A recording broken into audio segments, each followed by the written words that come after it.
Muy buenas noches. Luego de que la semana pasada le presentamos en este espacio y en las distintas plataformas de Milenio datos relevantes de la investigación del gobierno federal en contra de la llamada mafia rumana de la Riviera Maya, hoy el presunto líder, Florian Tudor, el Tiburón, emitió una carta.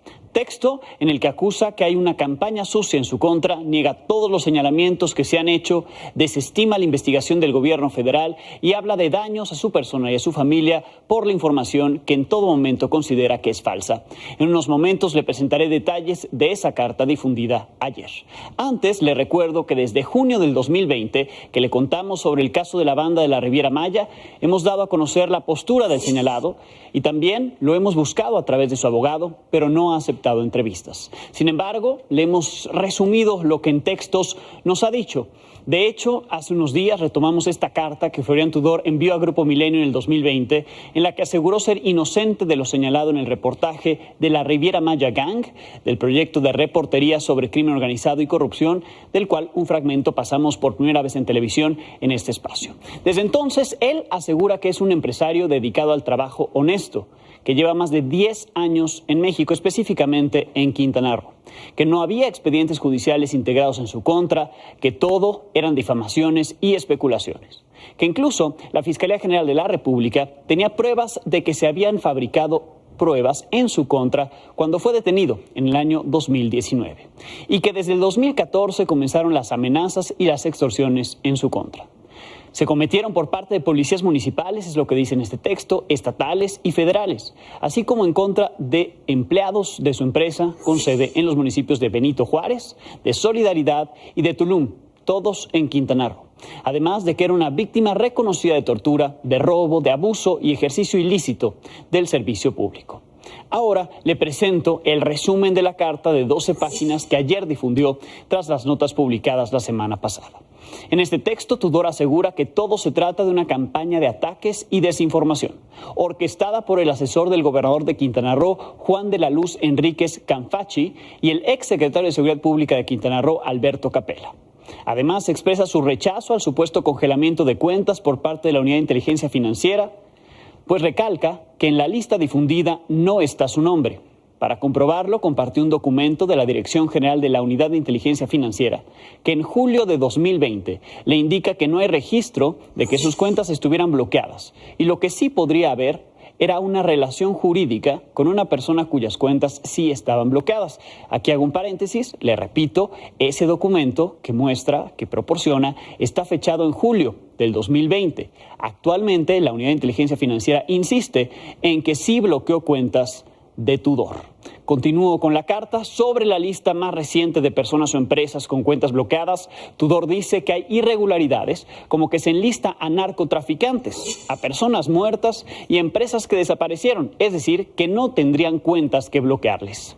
Tudor pide que, si es investigado, las pruebas en su contra se hagan públicas, que él no ha sido notificado por ninguna autoridad de ello e insistió que ningún medio de comunicación ha contado que él ha sido declarado como víctima tras una serie de cateos ilegales cometidos el 11 de mayo del año 2019, donde autoridades de Quintana Roo le robaron varias cosas de su casa, su rancho e instalaciones en su empresa. Afectaciones que, dice, sumaron más de 500 millones de pesos. En el caso del señalamiento contra el exdirigente del Partido Verde en Quintana Roo, José de la Peña Ruiz de Chávez, y del líder del Movimiento Nacional por la Esperanza, René Bejarano, que en el documento que le presentamos la semana pasada se señalan como vinculados a la mafia rumana, Tudor negó conocerlo. Planteó que se trata de una acción para desprestigiar a Morena y su alianza con el Partido Verde. Relata que está dispuesto a compartir con el presidente Andrés Manuel López Obrador las pruebas que tiene sobre que hay una campaña de desprestigio en su contra y compartió una carta que envió al presidente Andrés Manuel López Obrador y a su gabinete, donde detalla todo lo anterior. Para hablar más sobre este tema, saludo a mi compañera Janet López Ponce, que toda la semana pasada estuvimos publicando junto con ella distintos trabajos después de ese documento del Gabinete de Seguridad que fue analizado en una reunión en octubre del 2020, un documento oficial, un documento de inteligencia que demuestra que el gobierno investiga a esta llamada mafia rumana. Buenas noches, Janet.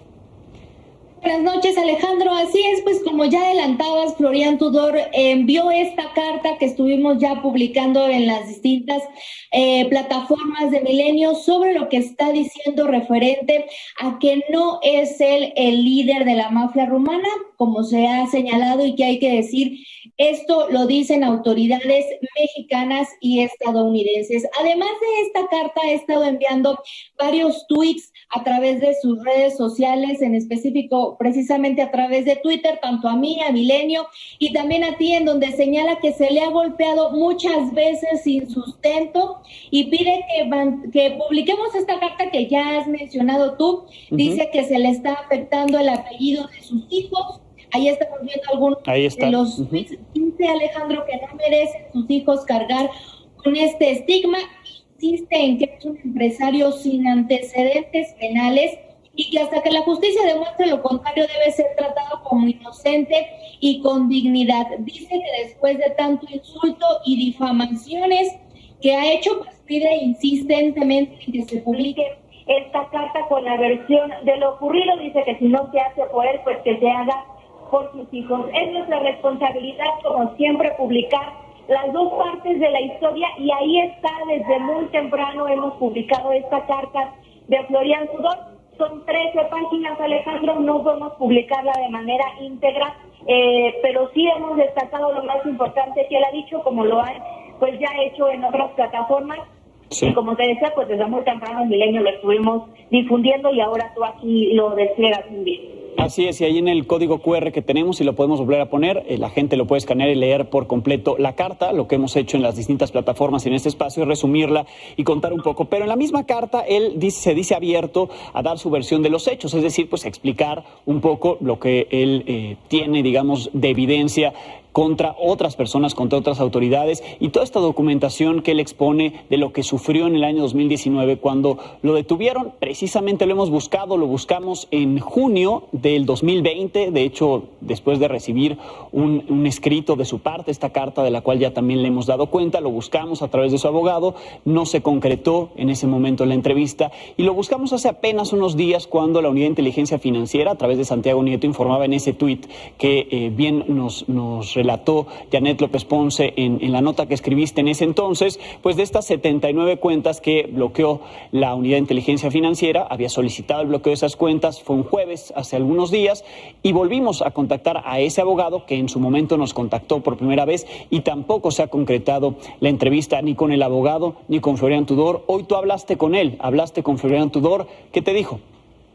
Así es, hoy hablé con Florian Tudor y pues a pesar de que en su carta dice que él está abierto y que hasta hace unos minutos está incluso publicando unos tweets en donde asegura que Milenio le negó su derecho de réplica, pues en realidad fue él quien no quiso. Textualmente nos dijo que no quería dar una declaración porque lo que quería, Alejandro, es que más que se publique la versión de lo que dice Florian Tudor, quiere que se haga una investigación de las más de 70,000 hojas de las denuncias que él ha presentado en contra de funcionarios de Quintana Roo. Pide un equipo de 38 reporteros que vayan a Quintana Roo, pone sus exigencias muy específicas en donde él solicita incluso pues ciertos espacios de televisión en vivo, que se haga una investigación a profundidad sobre sus denuncias.